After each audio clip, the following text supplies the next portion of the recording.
पौधे को उगाने वाला वो है, पौधे का दरख्त बनाने वाला वो है। ये उसी की कुदरत तो है। तुमने एक टुकड़ा गन्ने का मिट्टी के नीचे डाला, उसने जमीन का सीना चीर के एक कल्ला निकाला, कल्ले का पौधा बनाया, पौधे के पूरे मेढ़े बना दिए, उसकी कुदरत से ये फलता रहा।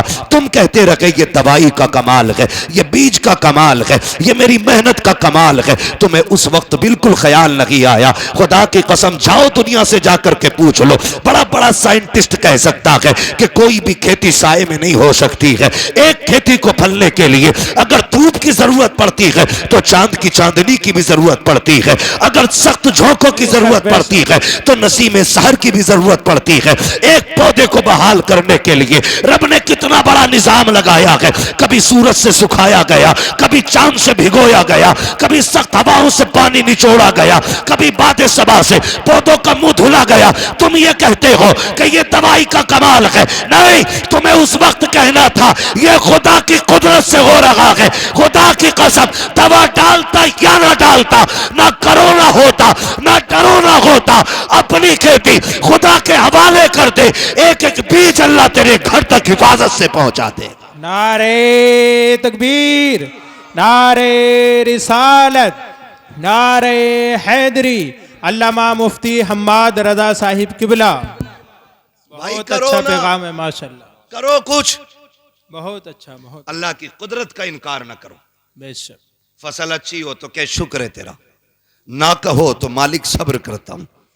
ये जो करोने हो रहे हैं ना, ये करोने इसलिए हो रहे हैं खेती में क्योंकि उशर कोई नहीं देता जी। हिसाब लगा रहा 2.5 लाख का गन्ना हुआ और 2.5 लाख में अल्लाह का कितना ये ना बताएगा। यही बात। जब हम उशर और ज़कात नहीं देंगे तो फसलें मारी जाएंगी। बेशक। बनी इसराइल का दौर है। एक नबी उस वक्त के पहाड़ पर थे। वो कहते हैं कि मैंने अचानक बादलों के अंदर से आवाज सुनी, कोई कह रहा था चलो फलां के खेत को सैराब करो। तो वजह है ना, सुन रहे मेरी बात? अल्लाह करे ये बात आपकी समझ में आ जाए।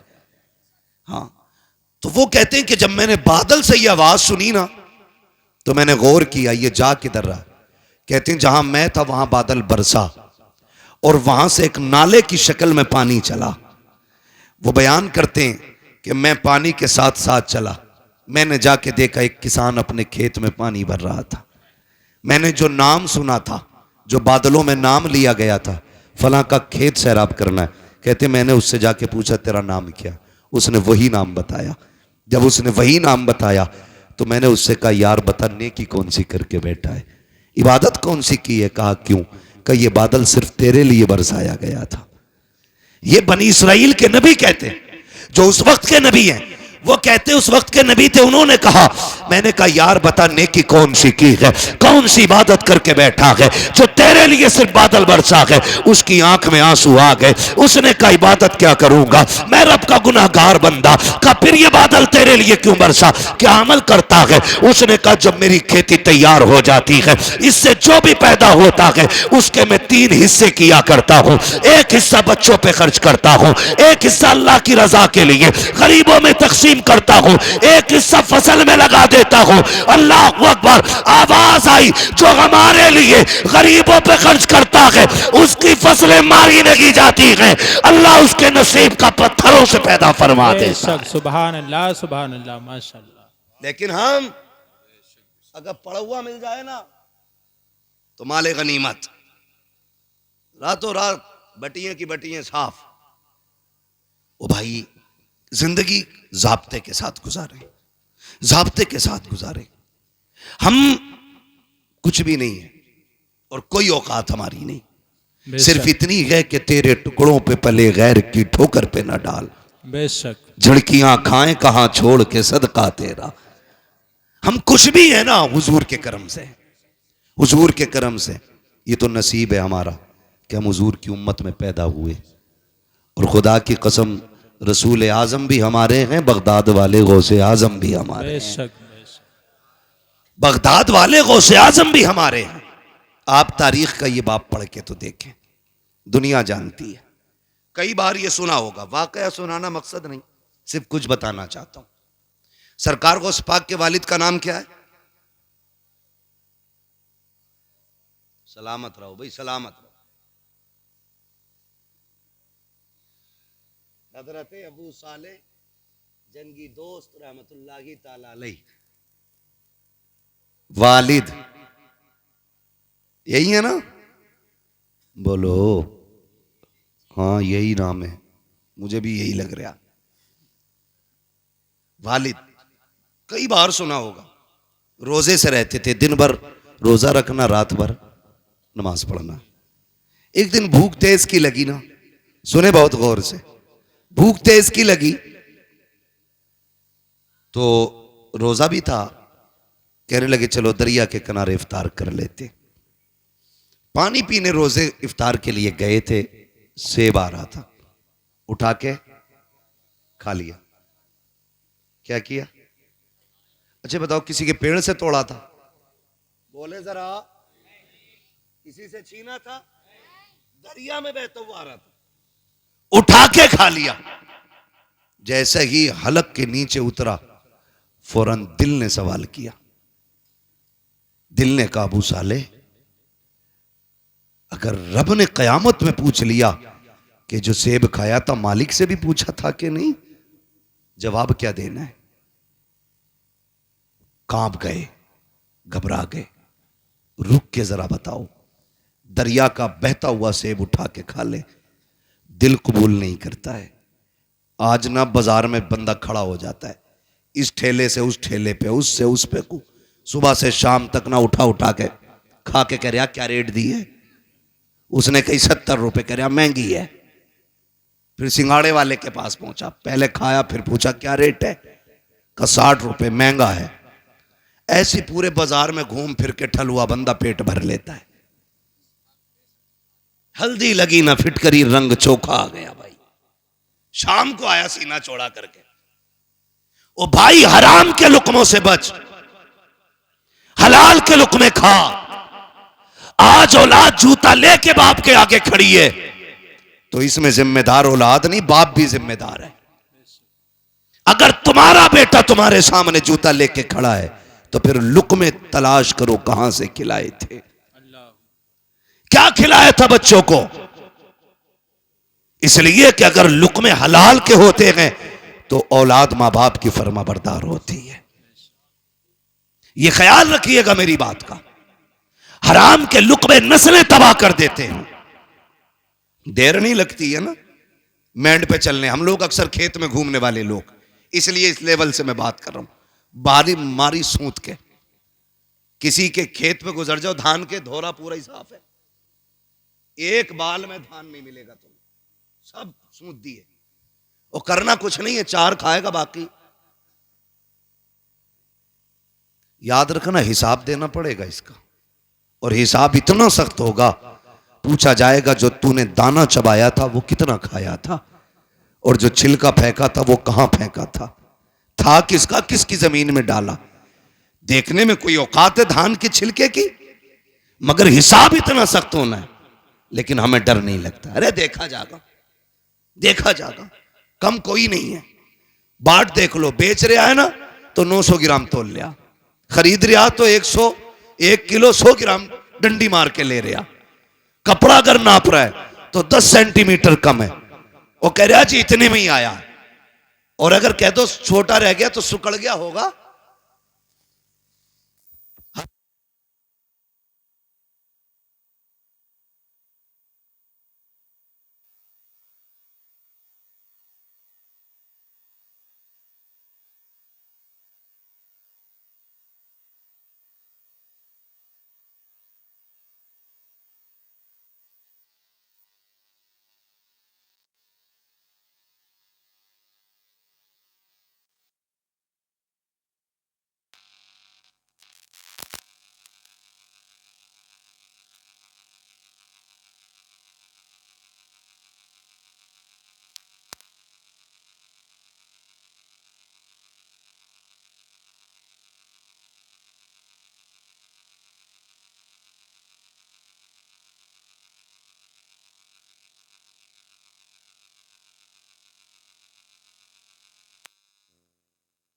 से करने लगा हूं। आज हुकूकुल इबाद को बंदा हल्के में लेता है। हुकूकुल इबाद जरा दिल पे हाथ रख के बताएं, हर गांव में मेंढक का झगड़ा है कि नहीं? कहीं ऐसी जगह नहीं होती है, कहीं ऐसी जगह नहीं होती है जहां मेंढक का झगड़ा ना हो। 4 इंच इधर की उधर कर दी, बड़ा बड़ा काबिल पड़ा मेंढक काटने वाला, नीचे नीचे कुरेद का पानी भर दे, अगले दिन 4 इंच खेत बढ़ जाओ उसका, क्या भाई इधर कैसे आ गई ना, लौट गई होगी। क्यों? ये तो 10 फीट की दीवार थी ना जो लौट गई होगी। और ये सोच रहा सबसे पैदावार उसे ही कुरे देगा बैठ के। और जब सामने वाला भी कम नहीं होता, उसकी गिर गई, उसने उठाई पूरी फीट भर अंदर रख दी। तेरी माँ ने दूध पिलाया, इधर रख के दिखा। याद रखिएगा, हजरत अली गुजर के जा रहे, 2 बंदे झगड़ा कर रहे, एक कहता था जमीन मेरी है, दूसरा कहता था जमीन मेरी है। हजरत अली को आते देखा, कहने लगे अली ठहरो, तुम तो शेरे खुदा हो, और नबी ने फरमाया अना मदीनतुल इल्म वालियुन बाबूहा, मैं इल्म का शहर हूं, अली उसका दरवाजा है, फैसला कर दें। फरमाया किस चीज का फैसला? कहने लगे ये कह रहा है जमीन मेरी है, मैं कह रहा हूं मेरी है, बताओ जमीन किसकी है? आपने ठोकर मारी जमीन के। कहने लगी जमीन जानती है तू मैं कौन हूं? उसने कहा जी आपको अबू तुराब कहा जाता है। कहने लगे एक बात पूछूं? कहा पूछे ना अली। जमीन से अली बातें कर रहे हैं, बताए कि कहा क्या? कहा ये कह रहा है मेरी है, ये कह रहा है मेरी है, तू बता किसकी है? जमीन ने अजीब बात कही। जमीन ने कहा अली इनसे कह दो ना मैं इसकी हूं ना मैं इसकी हूं, बल्कि ये दोनों मेरे हैं। हुए नामवर बेनिशां कैसे कैसे, जमीन खा गई आसमां कैसे कैसे। बेशक जमीन ने कहा था ये मेरे हैं, इस 2-2 इंच के लिए तुमने क्या क्या ना किया। जरा सी मेंढक की खातिर तुमने अपनों पे गोलियां चलाई, अपनों के सर तोड़े, लाठियां डंडे चलाए, अपनों को घर से बेघर किया, बहन बेटियों को कोर्ट कचहरी में खचेड़ा, सिर्फ 2 इंच जमीन की खातिर। और यार क्या चला जाता अगर तुम अपने सगे भाई के लिए 2 इंच जमीन की माफी दे देते, या तुम्हारा क्या चला जाता अगर किसी भाई का हक ना मारते। और भाई जहां तू बाप का बेटा है वो भी तो बाप का बेटा है, बाप की संपत्ति में बेईमानी कैसी? लोग कहते हैं हम परेशान है, मैंने कहा किसी की औकात नहीं है जो तुम्हें परेशान कर सके। हमारी परेशानी की वजह हम ही लोग हुआ करते हैं। जाओ जाके कचहरियों में देखो, भाई का मुकदमा भाई के खिलाफ है, भाई का दावा भाई के खिलाफ है। जेलों में जाके देखो जितने भी दाढ़ी टोपी वाले हैं उनको फंसाने वाले अक्सर मुसलमान क्यों होते हैं, उनका जायदाद का झगड़ा क्यों होता है। ओ मेरे भाई खुदा का वास्ता इस 2 इंच 4 इंच फीट भर के लिए अपनों का खून ना बगाना,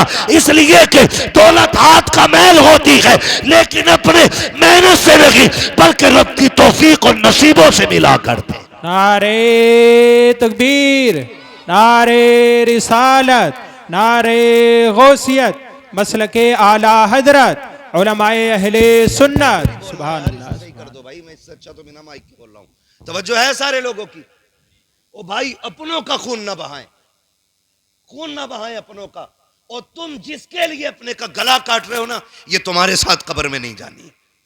लेके गया है कोई? गया है कोई लेके?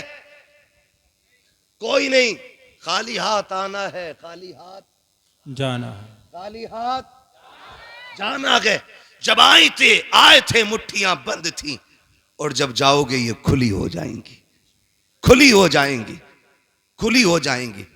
सिकंदर जिसने आधी दुनिया फतह कर ली थी और उसको पूरी दुनिया का बादशाह कहा जाता है। क्यों?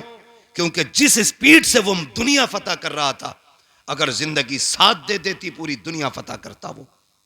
जानते हो, चलते चलते रास्ते में सांप ने काटा, जहर फैला, बिस्तर पे लेट गया। तबीबों ने इलाज किया, इलाज होते होते एक दिन तबीबों ने हाथ उठा दिए।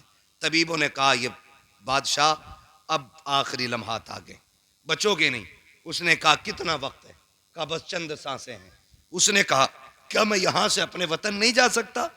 उन्होंने कहा नहीं, अब इतनी मोहलत नहीं है, तुम अपने वतन जा सको। तब सिकंदर ने कहा था मेरे पास बहुत दौलत है, जाओ जाकर के ऐलान कर दो मेरी सारी दौलत कोई ले ले और इतनी सांसें दे दे कि मैं अपने मुल्क में जाके मर सकूं। तो सबने कहा था बादशाह सारी कायनात लेकर के कोई तुझे एक सांस नहीं दे सकता। उसने कहा फिर दौलत किस काम की? कहा लोगों मैं मर जाऊं मेरे हाथ कफन से निकाल देना। कहा किस लिए? ताकि दुनिया को बता दूं ये दौलत इतनी बेवफा है, तुम्हारे ही काम नहीं आनी है। हाथ निकाल देना ताकि दुनिया दौलत को सब कुछ न समझे, दुनिया जान ले सिकंदर खाली हाथ आया था, खाली हाथ गया। नारे तकबीर, नारे रिसालत, नारे गौसियत, मसलके आला हजरत अल्लामा मुफ्ती हम्माद रजा साहिब किबला। सुभान अल्लाह, बहुत अच्छा पैगाम। ओ भाई ये किसी के साथ नहीं गई है और यह के बाद दीगरे सब की बारी है। आज मेरी है, कल आपकी बारी है। लोग कहते हैं हम उसे छोड़ के आए कब्रिस्तान। औकात क्या तुम छोड़ के आए? वो तुम्हें लेके गया था कब्रिस्तान तक। वो जो जनाजे में लेटा है ना वो तुम्हें लेके गया था। वो गड्ढा दिखा के लाया है, उसने कब्र दिखाई है, उसने मिट्टी दिखाई है, उसने तख्ते दिखाए हैं, उसने अंधेरा घर दिखाया है। उसने कहा मैं तो चल दिया, तू इसकी तैयारी करके आना, तू इसकी तैयारी करके आना। लोग समझ बैठे हैं कि नहीं नहीं जी जो भी है ऊपर ही ऊपर है। नहीं, असल मामला नीचे का है, असल मामला नीचे का है। हलाल की दौलत इकट्ठा करना बच्चों के लिए। यह दुनिया बड़ी बेवफा है। मर के देखो, अगर बाप करोड़ों भी छोड़ के गया है ना तो बेटों ने सोने के सिक्के नहीं दिए मस्जिद में। यह नहीं सोचा मेरे अब्बा ने मेहनत से कमाई थी, लाओ इसे ही बख्शवा लिया जाए। सोचा ही नहीं। सोचा बाप की जायदाद है तो भाई ये माले गनीमत है, अब नहीं दूंगा मैं किसी को भी। ना करें, अपने जीते जी आखिरत का इंतजाम करें। सरकार गौसे पाक के वालिद ने वो सेब खा लिया, ख्याल आया माफी लेनी चाहिए। दरिया के किनारे किनारे चले, बाग मिल गया सेब का, टहनियां लटकी हुई पके सेब लगे थे, समझ गए इसी बाग का सेब होगा। डर कितना था, एक सेब की कीमत देखें, एक सेब की कीमत। आज लोग गरीबों का हक खा जाते हैं, डकार तक नहीं लेते। कितने यतीम भतीजों को जहर दे दिया गया ताकि उनके हिस्से की संपत्ति भी हमें मिल जाए। वो भाई यतीम तो नहीं देख रहा लेकिन खुदा देख रहा है, खुदा देख रहा है। गरीब तो जहर खा के मर गया लेकिन हिसाब अल्लाह को देना है, हिसाब अल्लाह को देना है। अकीदे मजबूत रखो। हालात कैसे होते, मैं ज्यादा बात नहीं बढ़ाना चाहता, बस चंद बातें गौर से। बाग में पहुंच गए, एक ना बाग की सफाई कर रहा था, उससे आपने कहा तू बाग का मालिक है? उसने कहा नहीं। कहा काम क्या है? कहा मुझे बाग के मालिक से मिलना है। कहा क्यों? बाग के मालिक किसी से मिलते नहीं है, वो गोशा नशीं रहते हैं। उसने कहा मेरा जरूरी काम है। आने वाले ने कहा, यानी सरकार गौस पाक के वालिद ने। काम बताइए क्या है? तो आप फरमाने लगे मैंने एक बिना इजाजत के सेब उठा के खा लिया, बिना इजाजत के सेब दरिया से उठा के खा लिया, बस उसी के बारे में माफी के लिए आया हूं, उसी के लिए माफी के लिए आया हूं। आज बंदा थप्पड़ मार के कहता तुझसे जो हो कर लेना, थप्पड़ मार के जो हो कर लेना, देख लूंगा मैं तुझे। नहीं, डरें अल्लाह के अजाब से। आप कहने लगे मुझे माफी चाहिए। खादिम गया, आप ना एक झोंपड़ी में इबादत में मसरूफ थे, जाके पूछा हुजूर इजाजत दें तो एक परदेसी है, नौजवान है, आपसे मिलना चाहता है। अब्दुल्ला सुमई सरकार गौसे पाक के नाना कहते हैं बात क्या है? कहा बात यह है कि उसने कहा है कि वो कोई सेब उठा के उसने खा लिया था, उसकी माफी के लिए आया है। जब इतनी बात सुनी ना तो समझ गए आज एक वली आ गया है, और ऐसे खुश हो गए जैसे किसी का बरसों से इंतजार कर रहे थे। कहने लगे अच्छा भेजो। जब हजरत अबू साले तशरीफ लाए, आपने सर से लेके पैर तक देखा, फरमाने लगे शहजादे कैसे आए? कहने लगे हुजूर बस माफी के लिए आया था। कैसी माफी? का रोजे से था, किनारे बैठ के इफ्तार के लिए पानी पिया, भूख लगी, सेब आ रहा था, उठा के खा लिया। बस एक डर मुझे सोने नहीं देगा। कहा कौन सा डर? कहा कहीं अगर कयामत में आपने गिरबान पकड़ लिया तो मैं रब की बारगाह में जवाब क्या दे पाऊंगा? कहा उसी की माफी के लिए आया हूं। जैसे इतना कहा है, अल्लाह अकबर, अब्दुल्ला सुमई समझ जाते हैं वो आया है जिसका इंतजार था हमें। कहते हैं बेटे ऐसे माफी नहीं मिलेगी, माफी की शर्त यह है तुम्हें इतने साल तक मेरे बाग की देखभाल करना पड़ेगी। आपने कहा ठीक है, माफी मिल जाएगी? कहा हाँ। आपने फिर शर्त मंजूर की, बाग की रखवाली करते रहे। एक मुद्दत मुकर्ररा तक आपने बाग की रखवाली की है। जब मुद्दत पूरी हो जाती है फिर उठ के जाते हैं, बाबा आप तो माफी दे दीजिए। कहा भी मुद्दत पूरी हो गई है। आप कहते हैं मुद्दत पूरी हो गई? कहा हाँ। माफी चाहिए? कहा हाँ। कहा इतने दिन और आपको काम करना पड़ेगा। फिर आपने शर्त मानी है। जब ये भी मुद्दत पूरी हो जाती है फिर जाते हैं, कहा बाबा आप तो माफी दे दो। कहा बस एक शर्त रह गई है, अगर ये मान लोगे तो मैं तुम्हें माफी दे दूंगा। कहा कौन सी शर्त है? कि तुम्हें मेरी बेटी से निकाह करना पड़ेगा, निकाह करना पड़ेगा। इतना सुना आंख में आंसू आ गए। बाबा जी ये फैसले हमारे घर के बड़े किया करते हैं, हमारा तो काम नहीं है। कहा अगर नहीं कर सकते तो जाओ, फिर आज के बाद तुम्हें सेब की माफी नहीं मिलने वाली। आप कहते हैं मंजूर है, सेब की माफी के लिए हम ये भी करेंगे। कहा पहले सुन तो लो बेटी कैसी है। कहा बताइए। कहा आंखों से अंधी है मेरी बेटी, हाथों से लूली है मेरी बेटी, पैरों से लंगड़ी है, कानों से बहरी है, जबान से गूंगी है। इतने नाम सुनते जा रहे हैं, सोच रखे हैं एक हसीन से निकाह करने के लिए खानदान की रजा लेनी पड़ती है। यहां इतने ऐब एक बच्ची में मौजूद है। कहते फिर जब चुप हुए, कहा कहो क्या इरादा है, सेब की माफी चाहिए कि नहीं? कहते मंजूर है, हर शर्त मंजूर है। फिर अब्दुल्ला सुमगी ने जब निकाह कराया गया, कहा कहां है मेरी बीवी? कहा वो जो सामने घर है उसी के अंदर तुम्हारी बीवी है। आप जब दरवाजे पे गए, दस्तक दी, अंदर से बहुत खूबसूरत लहजे में आवाज आई, ठहरे भी दरवाजा खोलती हो। आप ठहर जाते हैं, कि ये कौन है बोलने वाला? मेरी बीवी तो बोलना नहीं जानती है। जैसे दरवाजा खोला है, चांद से ज्यादा रोशन चेहरा निगाहों के सामने है, परी पैकर वजूद निगाहों के सामने, देख के हैरत में है। सलाम किया, जवाब मिला, वापस पलट आते हैं, बाबा किधर भेज दिया था? कहा क्यों? कहा वहां मेरी बीवी नहीं है, वहां तो कोई और बच्ची है। कहा क्यों? कहा उसकी आंखें भी मौजूद हैं, वो बात भी करती है, वो तो चल के आई है, हाथों से दरवाजा खोला है, मुस्कुरा के कहते हैं बेटे वही तो तेरी बीवी है। कहा ये कैसे हो सकता है? कहते नहीं बेटे तुम सुनो तो सही, मैंने आंखों का अंधा इसलिए कहा था कि उसने आज तक शरीयत के खिलाफ कोई चीज नहीं देखी है, आज तक गैर महरम को नहीं देखा। गूंगी इसलिए कहा था, कभी जबान से नाजायज जुमला नहीं कहा। आपको मैंने हाथों के पाकिज इसलिए कहा कि नाजायज काम नहीं किया है, पैरों से लूला लंगड़ा इसलिए कहा कि गलत तरफ चली रही है। ये बातें जब सुनी है, कहते बाबा बता तो सही ये क्यों किया गया? कहते बेटे आज तू आया नहीं है, परसों से तेरा इंतजार था।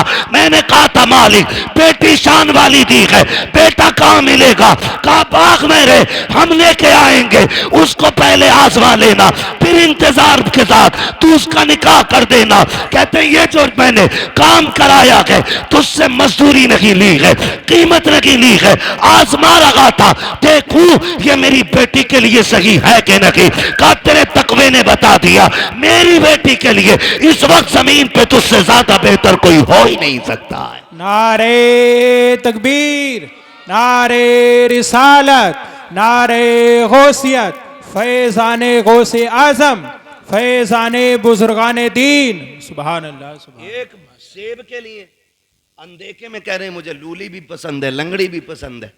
आज तो सगा बेटा अब्बा से कह देता, अब्बा कहता मैंने फला जगह रिश्ता कर दिया, बेटा कहता मुंह बंद रखो, लड़की मैं खुद देखूंगा।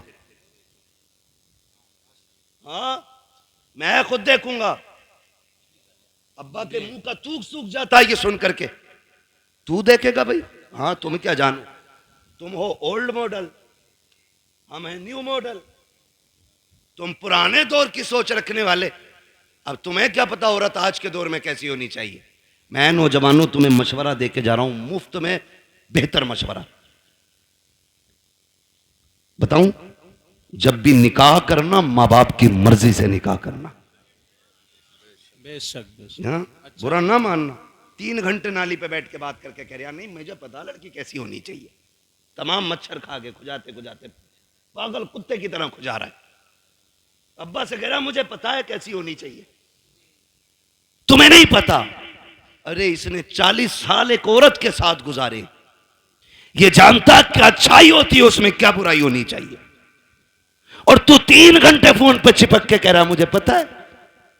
सुन भाई, अगर तुझे 3 घंटे में पता हो तो हमें तेरा भी अंजाम पता है। 6 महीने नहीं गुजरेंगे, या तो तलाक का तोहफा उसके सर पे होगा या मर्डर करके तू फ्रिज में रख चुका होगा। इसलिए आपसे गुजारिश है, रिश्ता करें तो बुजुर्गों की मर्जी के साथ करें। इसलिए कि अगर 1% कमी रिश्ते में होती भी है ना, तो उस कमी को मां बाप की दुआएं पूरा कर दिया करती हैं। उस कमी को मां बाप की दुआएं पूरी कर दिया करती हैं। कभी अपनी मर्जी नहीं लगानी है कि भाई मैं अपनी मर्जी से निकाह करूंगा। मेहनत से बाप पालता है। आज हम पूछते हैं ना क्या किया अब्बा ने, औलाद आगे आई तो पता चला बाप का किरदार क्या था। आज जब बेटे ने उंगली थाम के कहा ना अब्बा मेले में जाना है, तो पता चला कि बाप ने हमें कैसे पाला था। माफ कीजिएगा, बाप गरीबी की दौर में कंधे पे बैठा के मेले लेके जाता था। आज बाइक होते हुए हम अपने बाप का बोझ हॉस्पिटल तक नहीं ढो सकते। काई की इंसानियत है हमारे अंदर। अपना सगा बाप गर्मी के मौसम में तेरे मेरे पेड़ के नीचे टाइम काटता है, और हम बीवियों के साथ ऐसी फ्रिज कूलर में, और कह रहा मौलवी तावीज दे दे बरकत हो जाए। देख तेरी बरकत रोडों पे फिर रही है, तेरी बरकत पेड़ों के नीचे है। देख तेरी बरकत किसी के स्लिप पे बैठी होगी। जाके देख तो पहरी में तेरी बेटी किसी की बैठक में पड़ी होगी। जाके देख तो सही, तेरी बरकत किसी के आंगन में पड़ी होगी। बरकत मुझसे ना मांग, इनसे ना मांग। अगर बरकत चाहिए, सोच जिस बाप ने पूरी जिंदगी धूप में पसीना बहा करके तुझे मुझे जवानियां दी है, उसका हाथ पकड़ के उसे फ्रिज में, कूलर में, वॉशिंग मशीन के सारे ऐश दे दे। खुदा की कसम तू उसके ऐश का इंतजाम कर, खुदा तेरी कब्र में तेरे ऐश के इंतजामात फरमा दे। बेशक बेशक है ना, जितना बड़ा बेटा हो गया इतने लहजे बिगाड़ के बात कर रहे। अब्बा के कह रहे अल्लाह 4 मेहमान आ रहे हैं, तो कह रहा शट अप, क्योंकि इस गधे को 4 इंग्लिश के बोल आ गए ना।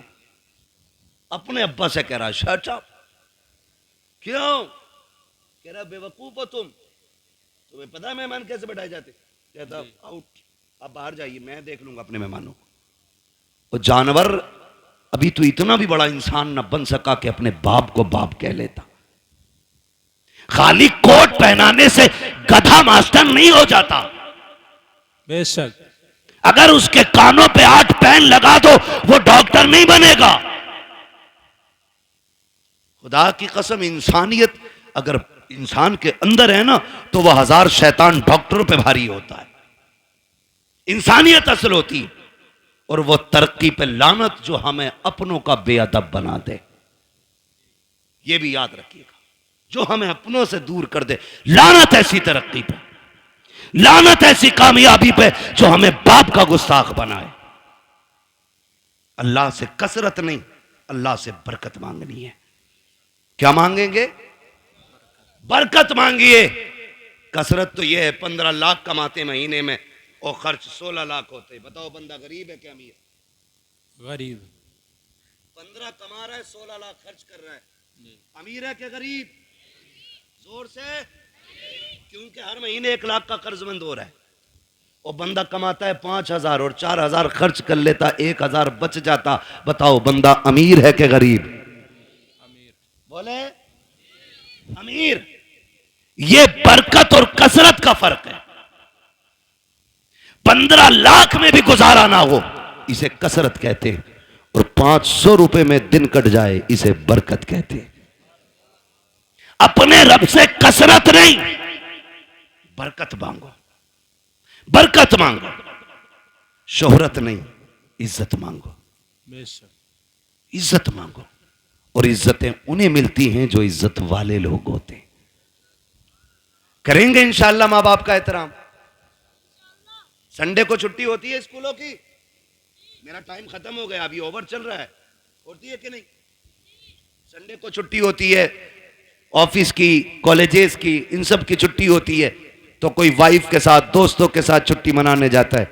अल्लाह तौफीक दे, घर में बूढ़ा बाप हो, खाने पीने की गुंजाइश हो, एक दिन गाड़ी में बैठा, लेके निकल मार्केट, उससे पूछ जैसे वो बचपन में पूछा करता था क्या खाएंगे।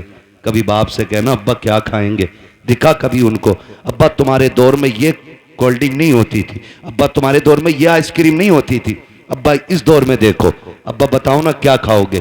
खुदा की कसम, तेरे खिलाने से खून नहीं, तेरा इतना कहने से ही बाप का खून बढ़ जाएगा, इतना कह देने से बाप का खून बढ़ जाएगा। खाली कहो अब्बा खाना क्या है। रोज कहते हो ना बेटे बता क्या पकेगा, रोज पूछते हैं हम, बीवी कहती है ना क्या बनना है, पूछ ले बच्चों से, बच्चे कहते हैं चिकन खाना, मटन खाना, ये फ्राई वो फ्राई। हम ये कहते हैं, कभी माँ बाप को बैठा के कहे अब्बा आज तुम बताओ क्या बनेगा, आज जो तुम कहोगे वो पकाया जाएगा। कभी उनकी मर्जी से भी खिलाओ, कभी उनकी मर्जी से बनाओ। और बीवी से कहते सुन, बहुत सुनी है, हर जगह अपनी चलाई हमने, लेकिन आज के बाद हमारे मां बाप की चलनी है, इन्हीं की मर्जी से पकेगा, जो ये कहेंगे वो खिलाया जाएगा। खुदा की कसम मैं समझता हूं 50% दवाएं बंद हो जाएंगी अगर औलाद बाप के साथ ये रवैया इख्तियार कर ले। एक टूटा हुआ इंसान, एक बिछड़ा हुआ इंसान, एक जंगल में खोया हुआ इंसान किसकी तलाश करता है? एक सच्चे हम सफर की, एक हमदर्द की, एक ऐसे शख्स की जो उसका दुख सुन सके। बाप उसी खोए हुए इंसान की तरह है बुढ़ापे में, उसी टूटे हुए शख्स की तरह है बाप जिसे दुनिया ने छोड़ दिया हो। वो चारपाई पे पड़ा है, उसे आज तेरे सेब की जरूरत नहीं, तुम्हारे जूस की जरूरत नहीं, आज उसे तुम्हारे दो मीठे बोलों की जरूरत है। बेशक। लोग पूछते हैं क्या करें अब्बा की खिदमत, मैं सीधी बात कह देता हूं, अब्बा की खिदमत ही अगर करनी है ना, बूढ़ा बैठा हो ना और टेक लगा के बैठा हो, आप पीछे खड़ा हो, कंधे दबा के कहे अब्बा इन्हीं कंधों पे लेके जाते थे ना, वो मुस्कुरा के तुझे देखेगा। खुदा की कसम दुआएं होने लग जाएंगी। तू कभी कंधे दबा उसके, कभी तलवों में बैठ, कभी उसके गले में हाथ डाल, यारों के साथ तो खड़े हो जाते हो, बगल में बगल डाल के खड़े हो जाते हो, यूं भी लिपटा लेते हो, यूं भी पकड़ लेते हो। कभी बाप के कंधे पे हाथ रख के कहे अब्बा बताओ ना जिंदगी का कोई मंजर तुम्हें याद है कि नहीं, बताओ तुमने जवानी में कौन सा बड़ा कारनामा किया था। खुदा की कसम देखना जो ऐसे सिमट के बैठा होता है, जब बच्चे कहते हैं अब्बा बताओ जवानी का, फिर वो यूं होके बैठ के कहता है सुन जब मेरी उम्र 25 साल थी मैंने ये कारनामा अंजाम दिया था, जब मैं 30 साल का हुआ मैंने ये कारनामा अंजाम दिया। और जब बात तारीफ की आए बाबा कह के उसका हौसला बढ़ाता जा और ये कहता जा अब्बा ये तेरा जिगर था जो तूने किया है, ये तेरा हौसला था जो तूने किया है, अब्बा हमसे तेरी तरह नहीं होगा, इतना कह के तो दे। खुदा की कसम अगर बुढ़ापे में जवानी नजर ना आ जाए तो आके बात कर ले। नारे तकबीर, नारे रिसालत, अजमते वालिदैन अल्लामा मुफ्ती हम्माद रजा साहिब किबला। सुभान अल्लाह। वक्त दो अपने बाप को, बैठा करो उनके पास, कभी पूछो उनसे हाल चाल, अब्बा बताओ ना कैसी कट रही है, अब्बा बताओ ना क्या हो रहा है। वो तुम्हें हाल दिल बताएगा, वो तुम्हें हाल दिल बताएगा। फिर उसके साथ बैठो, उससे पूछो, उसको सुनाओ अपनी। खुदा की कसम फिर जीने के मजे देखो। बेटे बेटे मेरे सामने कोई ऐसा नहीं है जो हम में बिना बाप के आया है ना? सारे बाप वाले लोग हैं ना अल्हम्दुलिल्लाह, है कि नहीं भाई? समझदार बच्चे बैठे हैं, कोई ना समझ नहीं है, फिर सर नहीं हिलाना है, जबान से बोलना है कि नहीं? सारे बाप वाले लोग हैं ना? अल्लाह ने सबको बाप की नेमत से नवाजा है। यह अलग बात है, कुछ कब्रिस्तान में आराम कर रहे हैं, कुछ बिस्तर में आराम कर रहे होंगे, लेकिन सारे बाप वाले लोग। जानते हो जिसका बाप ना अपनी कठिनाइयां गिनाया करे, उस बेटे पे लाजिम है वो और ज्यादा सिमट के अपने बाप के पैरों में बैठे। आज तुम्हारी जेब पे मेडल लग गया ना, आज तुम शान वाले हो गए ना, लेकिन बाप के आगे कुछ नहीं, बाप के आगे कुछ नहीं। वो कभी तुम कहो ना अब्बा बताओ ना घर का खर्च कैसे चलता था, वो ये कहना यार तुम्हारे दौर की तो बात अलग है, हमने तो यार रक्शे चला के बस पेट पाले। तो उसके कदमों में बैठ के कहे अब्बा आज जो ये कलम का दौर है ना, ये तेरे रक्शे का कमाल है। उस कामयाबी को भी बाप की मजदूरी पर डालो। कभी कभी ना बेटे कह देते हैं तुम्हारे रक्शे की वजह से हम जलील हुए, तुमने किया ही क्या है रक्षा चलाने के लिए। ओ भाई, जब बाप पसीने में डूब के घर आए ना मजदूरी का पैसा लेके, और पसीने में कपड़े भीगे हों, उसे मजदूर कह के जलील न कर, उसका हाथ पकड़ के कह अब्बा एहसान है कि तू हमें पाल रहा है, शुक्र है तेरे कपड़े मेहनत के पसीने में तो भीगे हैं लेकिन किसी के हराम के खून में भीगे हुए नहीं हैं। तूने हमें चटनी के, हमें पसीने की कमाई की चटनी खिलाई है, हराम के मुर्गे नहीं खिलाए हैं। ये उससे कह खुदा की कसम, आज उसने 1 रुपए मेहनत की है, कल वो तेरे लिए 1.5 रुपया मेहनत करके लेके आए। लेकिन हम ना निकम्मे हो गए, हमने बाप की मेहनत पे पानी फेर दिया। और याद रखिएगा, मैं आपको बता दूं, लोग पूछते हैं वजीफा वजीफा, एक सीधा सा वजीफा, वली बनना चाहते हो तो माँ बाप से दुआएं लिया करो। वली बनना चाहते हो तो माँ बाप से दुआएं लिया करो। माँ बाप दुआएं कर दें तो अल्लाह बच्चों को वली बना दिया करता है। बच्चों को अल्लाह, थक गए ना आप लोग, मैं तो पहले ही मना कर रहा था 1.5 घंटे की सुई ना ले जाए। माँ बाप की दुआओं से अल्लाह बच्चों को, जोर से, वली बना देता है। ये माँ बाप की दुआएं होती हैं। जो हम 10 साल के सजदों से नहीं पाते ना, वो माँ के 2 आंसू दे देते, 2 आंसू दे देते। फर्क है, लेने वाला होना चाहिए, लेने वाला होना चाहिए। इनके कदमों में बैठो, इनकी जूतियां उठाओ। हम कितने भी बड़े हो जाएं, माँ बाप से बड़े नहीं हो सकते। सरकारे बगदाद पढ़ें आप तारीख, जाने लगे, माँ ने क्या कहा, बेटे अब्दुल कादिर जा रहे हो? जी अम्मी। का जरा हाथ में हाथ तो दो। का लो, हाथ में हाथ दिया। कहने लगी बेटे वादा करके जा, कभी झूठ नहीं बोलेगा। खुदा की कसम, ये माँ की जबान थी, झूठ नहीं बोलेगा। माँ वादा करता हूं, ना आज तक बोला है ना आज के बाद कभी झूठ बोलूंगा। ये वादा आज इसलिए लिया गया, अब तक तो माँ के सामने थे, अब माँ की नजरों से ओझल हो रहे थे। माँ वादा ले रही है। एक झूठ कितनी बुराई के दरवाजे खोलता है। ये सरकार गौस पाक की अम्मी का वादा बता रहा है कि सबसे बड़ा वादा लिया, अब्दुल कादिर झूठ ना बोलना।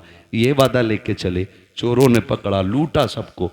आपके पास भी आया, छानबीन की, नहीं मिला, चला गया। बादशाह ने पूछा जो डाकू का सरदार था, सब कुछ ले आए? कहा हाँ। कहा कोई बचा तो नहीं? एक ने कहा एक बच्चा बचा है, हमने तलाश किया तो कुछ नहीं है, लेकिन वो बता रहा उस पर 40 सिक्के सोने के, हमने सारे ही छान लिए। उसने कहा बुला के लाओ। सरकार गौस पाक तशरीफ लाए।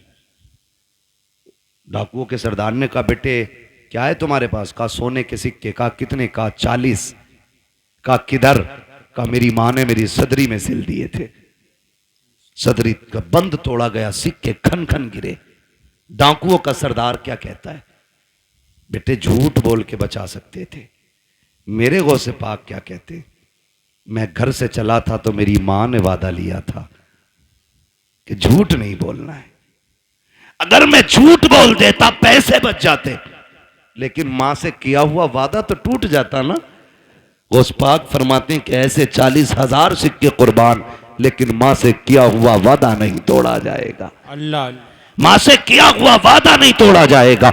जैसे इतनी बात कही है, डाकुओं के सरदार ने तोड़ के कहा था शहजादे बता तो सही किस खानदान से ताल्लुक रखता है? फरमाते मैं मुस्तफा के खानदान से ताल्लुक रखता हूं, मैं हसनी हुसैनी सैयद हूं। जैसे इतना कहा है, उसने कदम पकड़े, कहने लगे शहजादे माफी चाहते हैं, दुख दिया, हमें तौबा करा दीजिए। कहा क्यों? कहा हम ये सोच रहे हैं तुम्हें मां का वादा याद है, हम गुनाहगारों को खुदा का वादा याद नहीं रहा।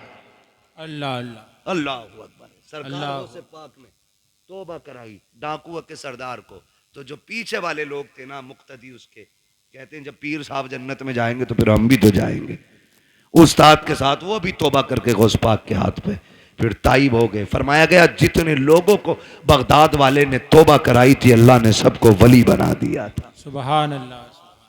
सबको वली बना दिया था। ये शान सरकार गौसे पाक की है। तो मेरे भाई, मां मां होती है, चाहे वो गौसे पाक की मां क्यों ना हो। मां तो मां है, चाहे मेरे नबी की मां क्यों ना हो। क्या आका ने नहीं कहा काश मेरी मां होती, मैं मस्जिद नबी के मुसल्ले पे होता, वो हुजरे के अंदर होती, कहते मैं नमाज पढ़ाता होता, सूरे फाता की तिलावत करता होता, धीरे से पर्दा सरकता, अंदर से मेरी मां की आवाज आती, बेटा मोहम्मद मेरी बात सुन जा। आका फरमाते हैं सहाबा नमाज तोड़ देता, मुसल्ला छोड़ देता, दौड़ के मां के पास चला जाता। सहाबा ने कहा था आका बंदगी छोड़ के बंदी के पास? कहते हाँ। सहाबा कहते हैं आका क्यों? कहते हैं इसलिए कि जब मां राजी होती है तभी खुदा राजी होता है। बेशक। जब मां राजी होती है तभी खुदा राजी होता है। कोशिश ये करनी है अपने माँ बाप की खिदमत करेंगे बेशक इंशाअल्लाह। नाराज हो गए इन कड़वी बातों को सुन करके। मैं जन्नत बांटने नहीं आया ना, और मैं बांट भी नहीं सकता। मेरे बाप की नहीं, जन्नत रसूल पाक की है। हर उस शख्स को जन्नत मिलेगी जिसे मुस्तफा चाहेंगे, और मुस्तफा उसे चाहेंगे जो मुस्तफा को चाहेगा। हाँ, इसलिए मेरी गुजारिश आपसे है रवैये दुरुस्त करें, अपने लहजे अच्छे करें, हराम के लुकमों से बचें, हलाल की तरफ बढ़ें। कोशिश ये करें कि हम जब तक जिंदा रहेंगे अपनी जरूरतें अपने रब की बारगाह में पेश करेंगे। हमारा रब हमारी जरूरतें सुनेगा। वही सुनने वाला है, वही देखने वाला है, वही देने वाला है। अगर दुआएं कबूल नहीं होती हैं, आसान तरीका मेरे इमाम ने बताया। कहते हैं वही रब है जिसने तुझको हमतन करम बनाया, हमें भीख मांगने को तेरा आस्था बताया। तुझे हमद है खुदाया, तुझे हमद है खुदाया। वो कवारी पाके मरियम व नफख्तु फीह का दम है अजब निशान आजम, मगर आमीना का जाया वही सबसे अफजल आया, वही सबसे अफजल आया। वो भाई नौजवानों, बच्चों, बुजुर्गों, मुसीबत आ जाए हराम की तरफ हाथ नहीं बढ़ाना है, अपने रहमान की तरफ हाथ बढ़ाना है, अपने रब की तरफ हाथ बढ़ाना है। अगर थक जाए, आफतों से घिर के बैठ जाए तो फिर बेबस नहीं होना है, फिर करीम रब को आवाज देना। फिर देखना तुझे पुकारने में देर लगेगी, उसकी तरफ से मदद को आने में देर नहीं लगती है। बेशक बेशक। मदद को आने में देर नहीं लगती है। लेकिन रवैया ही उल्टा, पेट में दर्द उठेगा कह रहा हाय मैया, फिर मैया आ गई तो कह रहा हाय डॉक्टर। डॉक्टर ने कहा बस हो गया आत्मा, अब ना बचेगा। तो कह रहा या अल्लाह, ये जो बाद में आया ना या अल्लाह, ये पहले आना चाहिए था, ये पहले आना था। बस इतना बदलना है अपने को। जब दर्द लगे, चोट लगे, नुकसान हो, तो या अल्लाह सबसे पहले जबान से निकलना चाहिए। तुम पहली तकलीफ है अपने रब को आवाज दो। खुदा की कसम वो ऐसा कादिर मुतलक है, ऐसा कादिर मुतलक है कि किसी तबीब, किसी दवा, किसी हकीम, किसी अक्लमंद की जरूरत नहीं पड़ेगी। वो अपने करम से तुम्हें लम्हों में शिफा अता फरमा देगा। वो बहुत बड़ा नाम सुना होगा अपने हजरत इब्राहिम बिन अदहम, सुना है ना? इतने बड़े रुतबे वाले के बादशाह थे, अपने वक्त के बादशाह। लेटे हुए अपने महल में, तो अचानक धब धब की आवाज आई। ख्याल आता कि हम भी रब को राजी करें। धक धक की आवाज आई, पूछा कौन है? आवाज आई कि हम हैं। क्या कर रहे हो? क्या ऊंट ढूंढ रहे हैं। कहा छत पे ऊंट। तो कहने लगे तो क्या हुआ?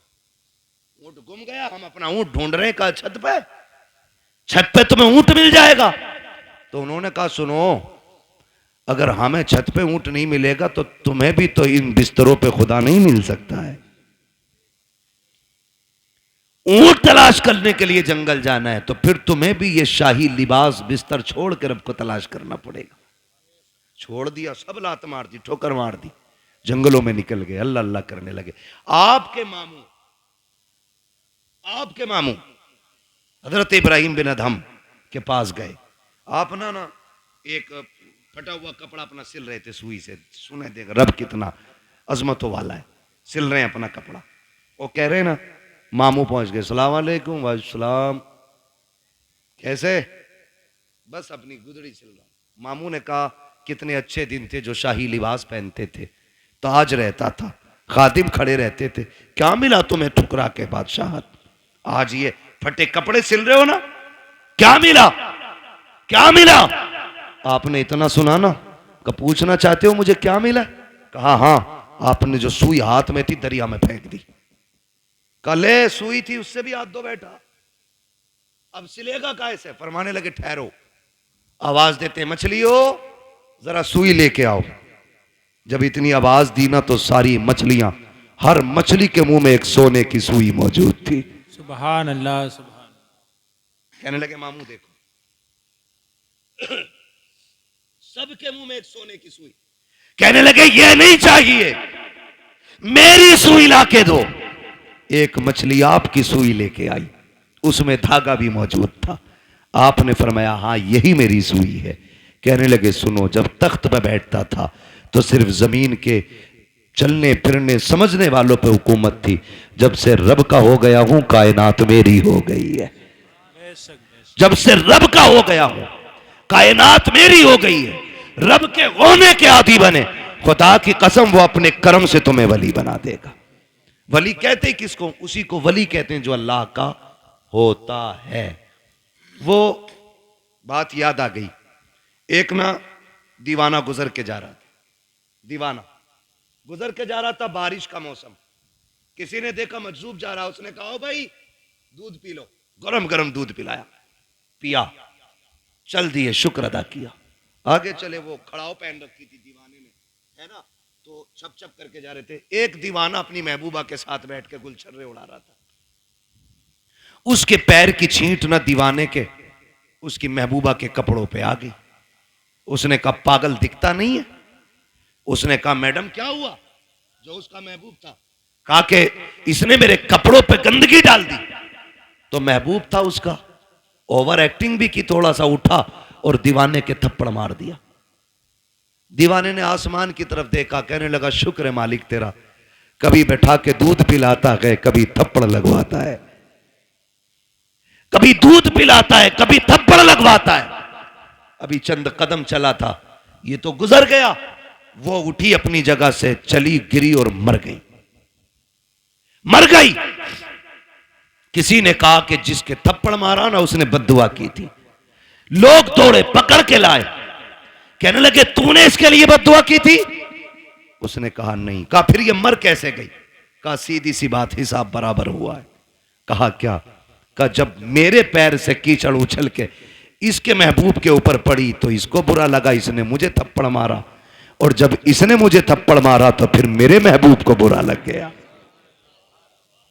इसने अपनी हैसियत से बदला लिया, उसने अपनी शान के मुताबिक काम कर दिया। उसने कहा झगड़ा कोई नहीं, हिसाब बराबर है, हिसाब बराबर है। यही हजरत अली फरमाते हैं कि जब भी तुम्हारा मुकाबला किसी गरीब से हो तो अल्लाह से डरना, गरीब से डर जाना, कमजोर से डरना, भले ताकतवर से मत डरना। किसी ने कहा था अली कमजोर से क्यों डरना? ताकतवर से डरना समझना आता है, कमजोर से डरना समझना नहीं आता। तब हजरत अली ने कहा था सुनो, जब ताकतवर पे तुम ताकत दिखाओगे तो वो अपनी ताकत से बदला ले लेगा, लेकिन अगर तुम कमजोर पे ताकत इस्तेमाल करोगे तो वो बदला खुद नहीं लेगा, उसका बदला अल्लाह लेता है। कौन लेता है? अल्लाह लेता है। इसलिए हमेशा कोशिश ये करना कभी किसी का दिल ना टूट जाए, कभी किसी की आह ना लग जाए। और भाई शान से जी लेना ही काफी नहीं है। ये जनाजे के कंधे भी बड़े अहम हुआ करते हैं, जनाजों में चलने वाले लोग भी बड़े अहम होते हैं। खाली भीड़ बढ़ा लेना काफी नहीं है, उनके अंदर हमदर्दों का होना भी बड़ा जरूरी होता है। किसी को इतना सता के ना जाना कि तेरे जनाजे में हंसता हुआ जाए और वो ये कहे अच्छा हुआ मर गया। अगर किसी ने इतना कह दिया, अल्लाह कयामत में तेरे बगल में खड़ा करके कहेगा बता क्या दिल दुखाया था जो तेरी मौत पे ये खुश हो रहा था, कितना सताया था जो इसने तेरी मौत पे खुशियां मनाई थी। कोई बचाने वाला नहीं होगा। अपने मरने के बाद ऐसे हालात छोड़ जाना ताकि गरीब रो के ये कह सके मालिक आज के बाद सहारा कौन बनेगा, भूखों को कौन खिलाएगा, प्यासों को कौन पिलाएगा। ऐसे लोग छोड़ जा, तेरा तीजा हो ना हो तुझे बख्शवाने के लिए कब्र में मुस्तफा आ जाए। सुभान अल्लाह सुभान अल्लाह। असल ये है लहद में इश्क रुखे शह का दाग लेके चले, अंधेरी रात सुनी थी चराग लेके चले, तेरे गुलामों का नक्शे कदम है राह खुदा, वो क्या भटक सके जो ये सुराग लेके चले। इसलिए अपने मरने के लिए तैयारी कर लें। अरे हम तो मर जाएंगे यार, हमें क्या देखना। नहीं, बड़ी गैरत आती है, बड़ी गैरत आएगी। बहुत गौर से ये बात सुन ले मेरी। कई बार ऐसा होता है, अब्बा की कब्र पे खड़े होकर बेटा कहता, भाई मेरे अब्बा ने किसी के पैसे लिए तो बता दो, मैं दे दूंगा, मैं दे दूंगा। अब्बा की कब्र पे खड़े होकर। भाई मैं इस माइक की वजह से अपनी रोटेशन पे नहीं बोल पा रहा हूं, शजरा तो कतई नहीं पढ़ पाऊंगा इस पे। मैं बिना माइक के पढ़ दूं, क्योंकि माइक जो है ना, जब मैं अपनी ताकत में आ रहा हूं तो ये बिल्कुल दबा दे रहा है। ये थोड़ा सा ये डिस्टर्ब हो रहा है ना इसमें। वो उनकी कमी नहीं है, थोड़ा मशीनरी ऐसी है, आपने थोड़ा सा ज्यादा ही सस्ता कर लिया है ना। जब जलसा बड़ा किया करो ना तो सेटिंग सही नहीं हो पाई शायद इसकी। मैं अपनी खुद रोटेशन पे जिस ले में मैं बात बोलता हूँ बोल ही नहीं पा रहा हूँ। थोड़ी देर बोलता हूँ आपको ही समझ आना बंद हो जाती है ना। बस तवज्जो करने थोड़ा सा, जरा बोल दें सुभान अल्लाह। मैंने क्या बात कही अभी आपसे? अपने जनाजे में ऐसे लोग छोड़ के जाना जो तेरे मरने के बाद तेरे ना होने का एहसास करें, तो जिंदगी जिंदगी है। तेरे जाने पे अगर किसी ने जश्न मनाया तो फिर कोई जिंदगी जिंदगी नहीं। कई बार होता, अब्बा की कब्र पे खड़े होकर बेटा कहता, मेरे अब्बा ने किसी का कुछ लिया हो तो भैया तो मांग लो या माफ कर दो, है ना। बता, तेरे अब्बा ने जो एक नाली के ऊपर एक गरीब के थप्पड़ मारा था, उसका हिसाब कौन देगा? जो एक गरीब का गिरबान पकड़ के बाप ने धक्का दे के कहा था औकात क्या है तेरी, तो तुम्हें क्या लगता आज बेटे की माफी से बाप माफ हो जाएगा? जब बाप की कब्र पे खड़े होकर बेटा कहता है अगर किसी का मुझ पे हक हो मेरे बाप पे आके ले ले, तो मेरे भाई कोई बेटा नहीं दे पाएगा। जब बेटा कहता, मशीयत का नकीब कहता है आज तेरी माफी से इसकी माफी नहीं होनी है, हमने बार बार इसको डराया था, बार बार इसको बताया था कब्र में आना है, आज ही आ चुका है, अब तेरी माफी से इसका कुछ नहीं होने वाला है। आज हम इससे एक एक बात का गिन गिन के हिसाब लेंगे। फिर कब्र के अंदर रखा जाता है। खुदा की कसम, बेटे बिरयानी खाते होते हैं, यार बिरयानी उड़ाते होते हैं, उस वक्त बाप पे मुश्किल की घड़ियां होती है। ओ मेरे नौजवानों, अपनी जिंदगी में किसी का हक खा के ना जाना, किसी का लेके ना जाना, इस इंतजार में मत जाना कि बेटा माफी मांग लेगा, नस्ल चुका देगी। किसी के चुकाने से कुछ नहीं होगा। अगर दिल दुखाया है, जीते जी माफी मांग लो, अगर बंदा माफ कर देगा तो खुदा भी माफ फरमा दे। बेशक बेशक, ये लाजिम है हम सबके लिए। आखिरत की तैयारी करें। जरूरी नहीं है बुढ़ापे में मौत आए। हमने जवानों के जनाजे उठाए, हमने 10 साल के बच्चों के जनाजे उठाए, हमने 6 माह के बच्चों के जनाजे देखे। आज हमारी उम्रें 35, 40, 50 हो गई। हमने तो कोई इतना बड़ा अलग से सजदा नहीं किया था, जो उसने इतनी लंबी उम्र का तोहफा दे दिया। वो हमें भी तो 6 महीने पे मार सकता था, हमें भी तो 8 साल की उम्र में खत्म कर सकता था, हमें माँ के पेट से मुर्दा पैदा कर सकता था, लेकिन एहसान है उसने जिंदगी दी है तो इसका एहसान मानो। इस जिंदगी का कर्ज ये है कि लम्हा लम्हा अपने रब को याद करो, सांस सांस मुस्तफा पे दुरूद पढ़ो और ये ऐलान कर दो, तुम्हें जाना तुम्हें माना, ना रखा गैर से काम, लिल्लाहिल हम्द में दुनिया से मुसलमान गया। ठीक है जी, मेरी बात मुकम्मल हो गई है। अल्लाह बुजुर्गों का सदका अता फरमाए। भाइयों की फरमाइश है शजरा पढ़ दूं। ऑपरेटर साहब से गुजारिश है शजरा पढ़ना है, थोड़ा सा इसको आवाज दे दो अगर है इसमें तो, वरना तो फिर इसे उठा के ले जाके रख लो। मैं बिना माइक के पढ़ लेता हूं, जरा बोल दो सुभान अल्लाह जोर से, और जोर से, कहीं पुलिस पकड़ के न ले जाए। इस्ता बोलो। हाँ, कभी कभी तो ऐसा लगता है कि हम इसमें नहीं बोले मर जाएंगे। अगर महफिल में मौत आ भी गई ना तो सुने, वो कहा था किसी ने, तेरे दामने करम में जिसे नींद आ गई है, जो फना न होगी ऐसी उसे जिंदगी मिली है ना। यहाँ मरने वाले भी इंशाअल्लाह मदीने में जाके आँख खोलेंगे। पहली बात तो मदरसा है, हुजूर का घर है, फिर हुजूर की महफिल है ना। हुजूर की महफिल में आंख लग जाए और ख्वाब आता है ना तो फिर हुजूर ही तशरीफ लाया करते, हुजूर ही तशरीफ लाते। जरा बोल दे मचल के सुभान अल्लाह। भाई जो जबरदस्ती खाना खिलाने कह रहे थे, है नहीं हैं सारे लोग? अभी गए तो नहीं है ना कमेटी वाले? अल्लाह आपको सलामत रखे। आपको साथ देना है। जब मैं हाथ का इशारा करूं ना तो समझ जाना मौलवी सांस लेना चाह रहा। हाँ, बात सही रहती है साहब, बात सही है। ठीक है भाई कारी यूनुस साहब। हाँ, जब मौलवी इशारा करे समझ लो मौलवी की तांत घुट रही है, अगली सांस लेना चाहता है। उसी बीच में आपको जोर से क्या बोलना है? इतनी जोर से तो वो बोलते हैं कि जो सुनना ना चाहते। आप सुनना चाहते फिर इतनी सस्ती से बोल रहे हैं सुभान अल्लाह। हाँ, तो जब आप इतनी जोर से सुभान अल्लाह कहोगे तो मैं इसकी आड़ में सांस ले लूंगा। अल्लाह चाहेगा आपको नेकी मिल जाएगी, और वो बड़ा करीम है, जब आपको देगा तो फिर हमें भी अता कर ही देगा, है ना। तो हाथ का इशारा होगा, फिर क्या बोलना है आपको? सुभान अल्लाह। ये देखो तुम चेयरमैन हो, ये जमींदार लोग हैं, और ये तो तख्त नशीन शहनशाह लोग हैं। है जी, हम चेयरमैन हैं, ठीक है। तो जमींदारों से लेकर चेयरमैनों तक, चेयरमैनों से लेकर दरबानों तक, दरबानों से लेकर के तख्त नशीनों तक, सभी से गुजारिश है मेरा साथ देंगे और मोहब्बत से बोलेंगे सुभान अल्लाह। कई लोग तब भी ऐसे घूर के देख रहे हैं कि डेला मार देंगे। मर्जी है तुम्हारी, मेरे भाई ने कहा इसलिए पढ़ रहा हूं शजरा, वरना कतई नहीं पढ़ता, इतना थक गया हूं। बोले जरा। मैं एक बात बता दूं, मैं नमाज की नीयत नहीं बांध रहा हूं। कभी सोच रहे हो तरावी में क्या होता है, हजरत 15 पारे शबीने में कभी कभी होती थी ना, तो इमाम साहब ने नीयत बांध ली, अपना आप हुक्का लेके बैठ के नाली पे, जब तक रुकू चल रहा तब तक हुक्का चल रहा, रुका है हुक्का बहकर रुकू में। तो ये नीयत नहीं है मेरी नमाज की कि तुम चुप जाओगे मैं चलता ही रहूंगा। तुम सुभान अल्लाह कहोगे तो आगे चलूंगा, वरना वही नीयत तोड़ दूंगा। ठीक है जी, जरा बोल दे सुभान अल्लाह। माशाअल्लाह, जियो सलामत रहो। 2 बज गए हैं लेकिन लग नहीं रहा 2 बजने। 2 घंटे और बोल लूं, कर लूं 2 घंटे और तकरीर। इधर वाले लोग सोच रहे हैं घर पे पिटाई पक्की है, बता के ही नहीं आए। हाय मेरे भाई, सलामत रखे अल्लाह तुम्हें, ये मोहब्बत है। देखो तकरीबन 600 सवा 600 किलोमीटर का सफर करके अब तक आया, ट्रेन से नहीं, फ्लाइट से नहीं, अपनी गाड़ी से। थका हुआ था, आपने इस मोहब्बत से सुना कि थकन का एहसास ही खत्म हो गया। अब इस मोहब्बत से आपको शजरा सुनना है कि मुझे लगे ही नहीं मैं तकरीर कर चुका हूं।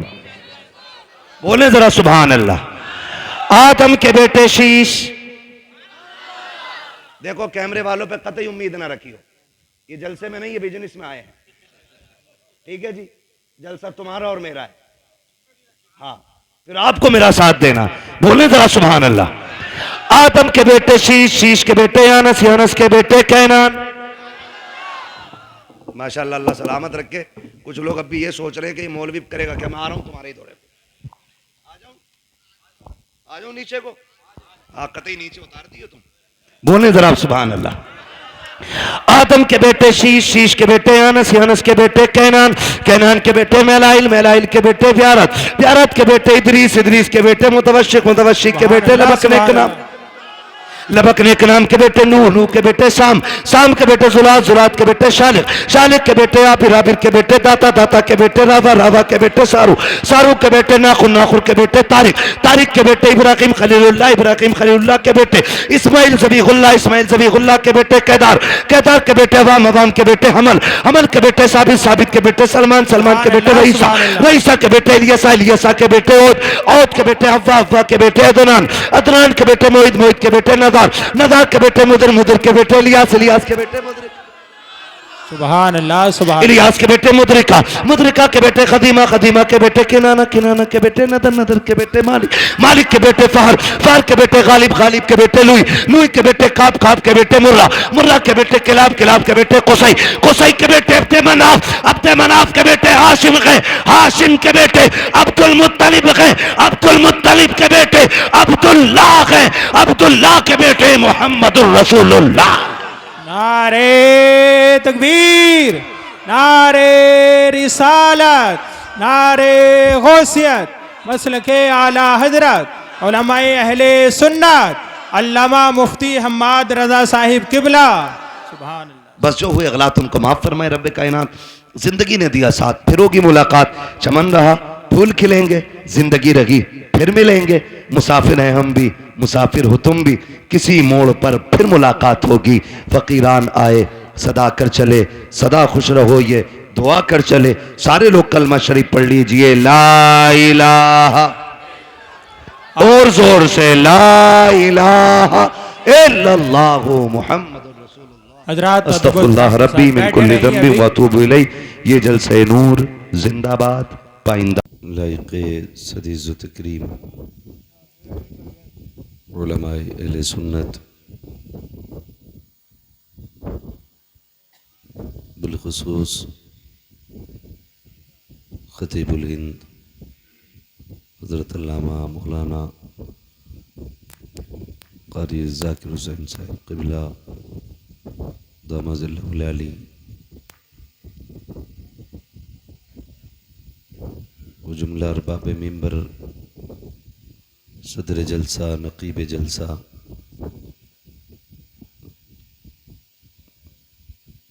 जुमला शुअराए इकराम और महफिल पाक में तशरीफ़ फरमा मोहतरम बुज़ुर्गों, नौजवान साथियों, अज़ीज़ बच्चों, जुमला सामईन इकराम, अस्सलामु अलैकुम व रहमतुल्लाहि व बरकातुहू।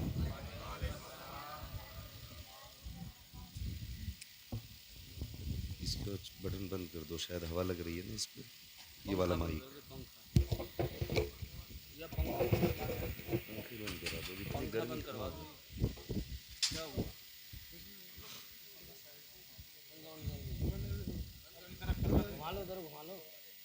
अल्हम्दुलिल्लाहि रब्बिल आलमीन वल आक़िबतु लिल मुत्तक़ीन वस्सलातु वस्सलामु अला रसूलिहिल करीम, अम्मा बअद फ़अऊज़ु बिल्लाहि मिनश शैतानिर रजीम, बिस्मिल्लाहिर रहमानिर रहीम। या अय्युहल्लज़ीना आमनुत्तक़ुल्लाह व कूनू मअस सादिक़ीन। आमन्तु बिल्लाहि सदक़ल्लाहु मौलानल अज़ीम व सदक़ रसूलुहुन नबियुल उम्मियुल मुतीउल मुबीनुल मुहीनुल करीम व नहनु अला ज़ालिका मिनश शाहिदीन व शाकिरीन वल्हम्दुलिल्लाहि रब्बिल आलमीन। या खुदा बहरे जनाबे मुस्तफ़ा इमदाद कुन, या रसूल अल्लाह अज़ बहरे खुदा इमदाद कुन, या शहीद करबला, या दाफ़िए करबो बला, गुल रुखा शहज़ादे गुलगों क़बा इमदाद कुन। गौसे आज़म बने बेसर सामा मददे, क़िबले दी मददे, काबे ईमा मददे, बगिरदाबे बला उफ्ताद कश्ती, मदद कुन मदद कुन मदद कुन, या मुईन अद्दीन चिश्ती। क़ादरियम नारे या गौसे आज़म मीज़नम, दमज़ शेख अहमद रज़ा ख़ां क़ुत्ब आलम मीज़नम। बलगल उला बिकमालिही, कशफ़त दुजा बिजमालिही, हसुनत जमीउ ख़िसालिही, सल्लु अलैहि व आलिही। करूँ तेरे नाम पे जाँ फ़िदा, न बस एक जाँ दो जहाँ फ़िदा, दो जहाँ से भी नहीं जी भरा, करूँ क्या करोड़ों जहाँ नहीं। जिसको अपने नबी से जितनी मोहब्बत का एहसास हो, कोशिश करें उतनी आवाज़ के साथ रसूल और आले रसूल की बारगाह में दुरूद व सलाम की डालियाँ निछावर कर लें। पढ़ें बावाज़े बुलंद, अल्लाहुम्मा सल्ली अला सय्यदिना व शफ़ीइना व नबीना व मौलाना मुहम्मदिन मादिनिल जूदी वल करम व आलिही व अस्हाबिही व बारिक वसल्लिम, सलातुन व सलामुन अलैका या रसूल अल्लाह सल्लल्लाहु तआला अलैहि वसल्लम। मिंबर पर उलमाए अहले सुन्नत का नूरानी काफ़िला जलवागर है। हुफ़ाज़ व क़ुर्रा और अइम्माए मसाजिद तशरीफ़ फरमा है। साथ ही साथ हमारे मुल्क के दरख्शिंदा सितारे भी मौजूद हैं। बड़े ही खूबसूरत अंदाज में भी आपने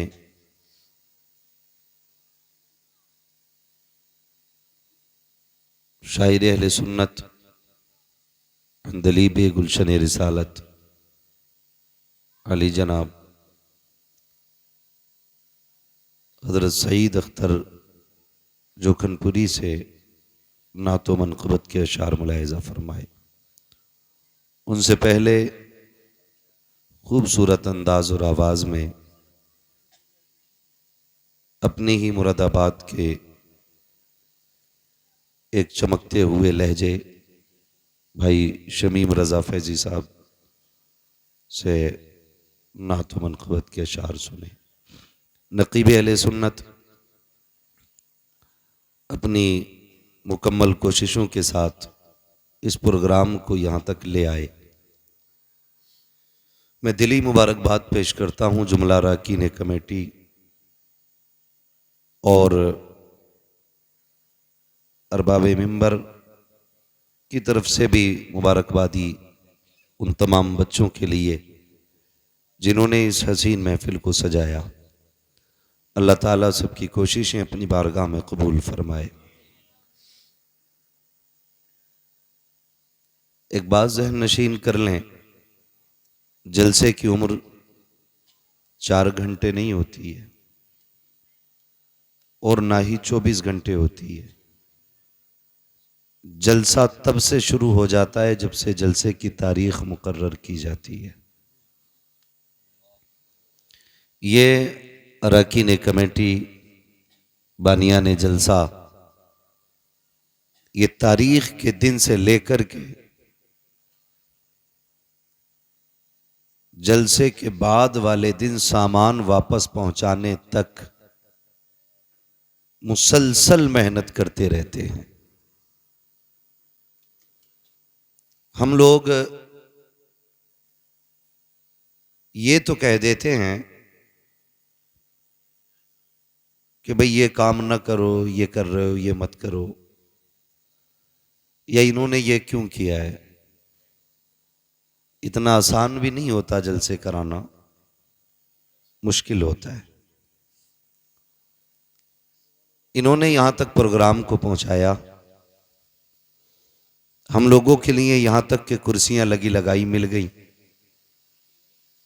खाली बैठ के सुभान अल्लाह ही कहना था, उसमें भी डंडी मारनी शुरू कर दी।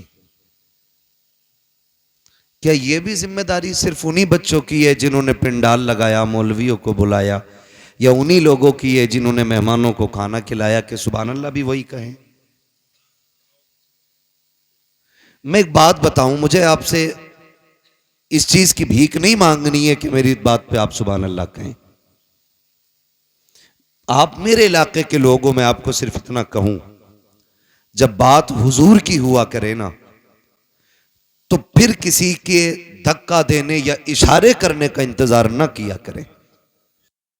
नाम हुजूर का आए और सदाएं हमारे दिल से निकलना शुरू हो जाया करें। इसलिए कि जलसा सुनने के लिए सिर्फ अपने नहीं आते। ये जो आज सोशल मीडिया का दौर है, इस पे सिर्फ सुन्नी नहीं सुनेंगे, इस पे सिर्फ मुसलमान नहीं सुनेंगे, पूरी दुनिया गौर करती है कि अभी इस कौम में कितनी गैरत बाकी है। कभी कभी तो कारी साहब हमें शर्म आती है जब मिंबर से कहा जाता कहो सुभान अल्लाह, कहो सुभान अल्लाह, कहो सुभान अल्लाह। मैं कहता हूं बंदे से रब का रिश्ता इतना गहरा होना चाहिए, कोई कहे या ना कहे, जब भी रब की याद आए उसकी तस्बीह बुलंद होना शुरू हो जाए। ये रिश्ते हमारे होने चाहिए। जब लोग ना सोशल मीडिया पे देखते हैं कि ले इनका मौलवी मर गया, नारा लगवाते लगवाते कौम ने हाथ ही पूरा नहीं उठाया, उठाया तो यहां तक लाई, और भी तो वसी हूं, सीधा तो मुश्किल यहां तक रह जाते हैं। एक बात याद रखें, हुजूर से जो हमारा रिश्ता है ना, वो हमारी जान से ज्यादा, हमारे माल से ज्यादा, हमारी औलाद से ज्यादा, हमारी कुल कायनात से ज्यादा, हमें सबसे ज्यादा अगर कोई अजीज है तो हमारा नबी अजीज है। और ये हमारे कौलो फेल से जाहिर होना चाहिए। ये जो कभी कभी शोशे छोड़े जाते हैं ना, कभी कभी शोशे छोड़े जाते हैं, कभी हुजूर के खिलाफ, कभी सहाबा के खिलाफ, कभी हमारी मस्जिदों के खिलाफ, ये इसलिए नहीं कि भाई ये कुछ बिगाड़ लेंगे, ये इसलिए छोड़े जाते हैं ताकि ये पहचाने अभी इनमें कितनी जिंदगी बाकी है और ये कौम कितनी मर चुकी है। लेकिन रब सलामत रखे मोमिन की गैरत को। जब जब कभी नापाक दुनिया में आकर के कोई बात कहेगा, रब ताला उसके मुकाबले के लिए कोई ना कोई सलमान अजहरी जरूर पैदा कर देगा। ये क्लियर बात है। दुनिया ये समझती है एक को कैद में डालो दूसरे को डालो, मुंह बंद हो जाएगा। मैं कहता हूं इतनी बात समझ क्यों नहीं पाते हो? हमारी पूरी कौम को उठा के जेल में डाल दो, मगर तब भी हम नबी की अजमत पर पहरा देना नहीं छोड़ सकते, इसलिए कि सब कुछ हमारा नबी है, सब कुछ हमारा नबी है। तो बात हुजूर की आया करे ना, तो कम से कम गैरत और हमीयत हमारी जिंदा होनी चाहिए, लगना चाहिए हुजूर के उम्मती बैठे। फिर अब जरा बताएं, जिसको हुजूर से जितना प्यार है उतनी आवाज से दुरूद पाक पढ़ के सुनाएं। अल्लाहुम्मा सल्ली सय्यदिना व शफीइना व नबीना मौलाना मुहम्मदिन मअदनिल जूदी वल करम व आलिहि व अस्हाबिहि व बारिक व सल्लिम सलातु व सलामुन अलैका या रसूल अल्लाह सल्लल्लाहु तआला अलैहि वसल्लम। अल्लाह सबकी कोशिश कबूल फरमाए। इस बच्चे ने सबसे ज़्यादा ज़ोर से दुरूद पढ़ा, बहुत अच्छा लगा। अल्लाह इस महफिल के सदक़े इस बच्चे को और माँ बाप को इसके हुजूर के शहर की हाज़िरी नसीब फरमाए। आमीन तो कह सकते हैं ना? अच्छा, आप लोग खाली स्टैंड लगा के बैठे हैं, आप भी जलसे में ही हैं ना? आप भी बोल सकते हैं ना, है ना? जलसे ही में है ना? अगर हैं तो फिर ज़रा आप बोलें सुभान अल्लाह। अल्लाह करे आपकी आवाज़ भी आ जाए, है ना? और मैं कई बार कह चुका हूँ कि जब भी ये ताम झाम लगाया करें ना, तो इसको सामने ना रखा करें, थोड़ा सा डिस्टर्ब होता है। जो लोग सामने होते हैं ना, उनसे कांटेक्ट करने में एक ताल्लुक़ जो बोलने वाले का और सुनने वाले का होना चाहिए ना, उसके बीच में कट होता है। आइंदा कहीं भी आप जाएं तो ये ख्याल रखें। अल्लाह ताला अपने हबीब के सदक़े में हमको हुजूर की करम की खैरात अता फरमाए। आज की ये अजीम महफिल मुझे जैसा कि बताया कमेटी वालों ने, सरकार बगदाद रज़ी अल्लाह ताला अन्हु के ज़ात से मंसूब करके सजाई गई है। ऐसा ही है ना? ऐसा ही है ना? इतनी घूर के ना देखो, कुछ नहीं बिगाड़ सकते। मैं तुम्हारे ही इलाके का हूं, इमाम साहब नहीं हूं जो घुड़कियों में आ जाऊंगा। बोलें जरा, 11वीं शरीफ की निस्बत की महफिल है कि नहीं? 11वीं की है ना? और आज पहली तारीख हो गई है। तमाम ही अहले इस्लाम को रबीउल सानी की दिली मुबारकबाद। रबीउल अव्वल हुजूर की ज़ात से मंसूब, रबीउल सानी सरकार बगदाद की ज़ात से मंसूब। हो सकता है मैं आपको करामतें ज़्यादा ना सुना सकूं, क्योंकि करामत तो आप सुनते ही रहते हैं। चंद बातें बस आपसे कर लूं, बर्दाश्त कर लेंगे ना?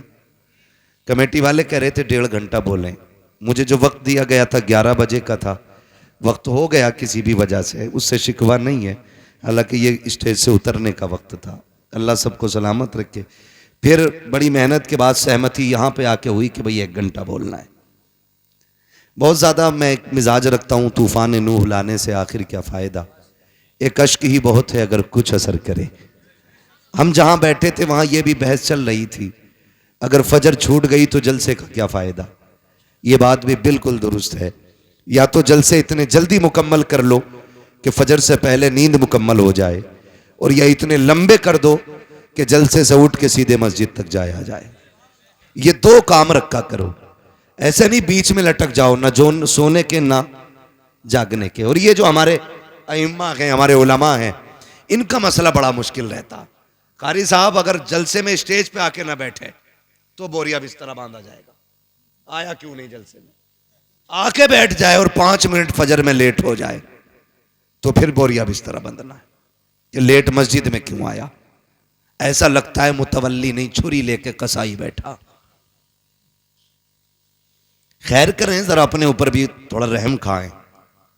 अगर रब ने आपको किसी के ऊपर मुसल्लत किया है ना, या हाकिम बनाया है या काबिज बनाया है, तो उतना ही सख्त हिसाब लेना जितना तू रब को दे सके।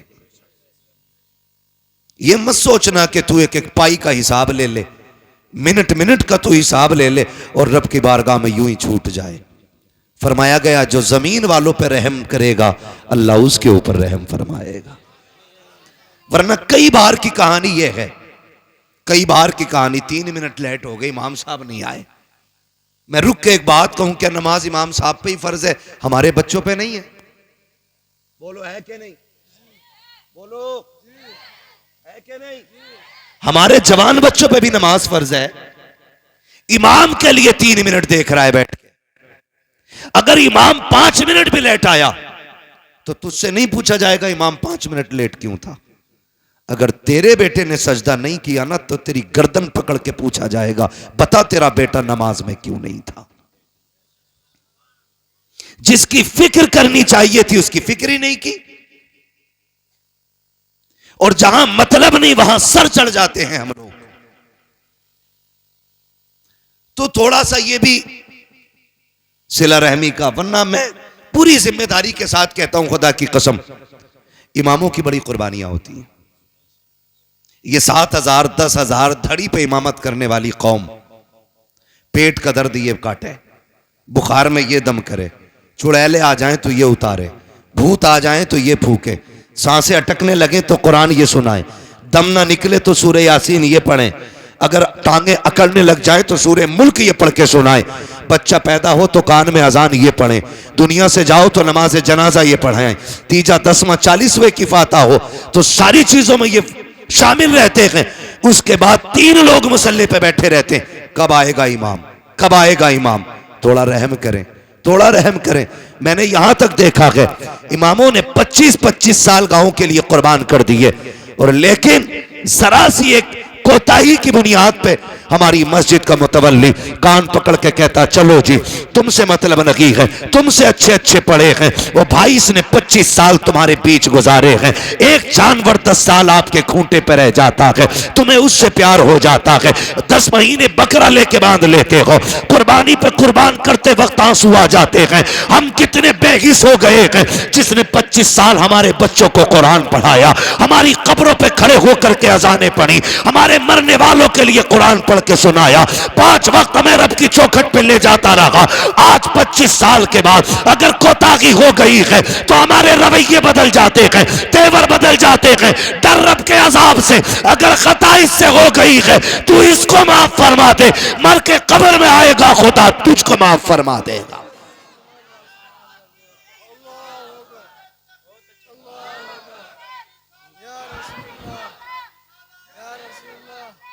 हाँ, ये दुख की बातें, दुख की, बदलो अपने रवैये। ओ भाई, इमाम है, घोड़ा नहीं है, लंगड़ा हो गया तो गोली मार दी।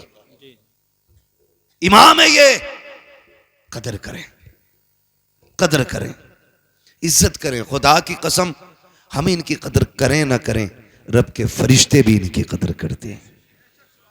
ये कौन है ये तो मर के पता चलेगा।